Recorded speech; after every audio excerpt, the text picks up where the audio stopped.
এই লেটারটা এরকম একটা বক্সে করে দেওয়ার অর্থ হলো একটু দৃষ্টি আকর্ষণ করা, একটু নতুনত্ব, একটু ক্রিয়েটিভিটি। এমনি একটা লিফলেট দিলে তো লিফলেট দেখাই যায়। আর এটা এরকম একটা বাণী বক্তব্য আছে যেখানে বলা হচ্ছে যে তুমি কি কখনো ভেবে দেখেছ তোমাদের মধ্যে কেউ যখন ধূমপান করে তখন সে নিজের প্রতি কতটা অন্যায় করে। এই অভ্যাসের পিছনে সে কেবল অর্থ, সময় এবং শ্রমই অপচয় করে না, বরং এর বিনিময়ে ফুসফুসে ক্যান্সার, হৃদরোগ, স্ট্রোক ও শ্বাসকষ্ট সহ নানা রকম মরণ ব্যাধিতে আক্রান্ত হওয়ার তীব্র ঝুঁকি তৈরি করে। শুধু তাই নয়, ধূমপানের মতো এই মৃদু মাদকের হাত থেকে পাঞ্জাবের জগতে একটি বিশ্বস্ত নাম শাবাব এথনিক ওয়্যার।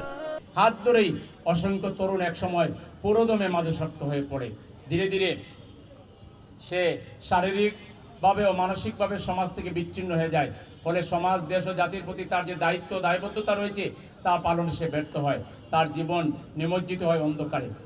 আমি তোমাকে আহ্বান জানাচ্ছি, নিজে তামাক ও মাদক থেকে দূরে থাকো এবং তোমার বন্ধুদেরও দূরে রাখতে আজই সচেষ্ট হও। মনে রেখো, তোমরা সুস্থ থেকে হাল ধরলেই এদেশ এগিয়ে যাবে একটি সুন্দর আগামীর দিকে। আমি তোমাকে একটি মাদক মুক্ত সুন্দর ভবিষ্যতের প্রতি এগিয়ে আসার উদাত্ত আহ্বান জানাচ্ছি।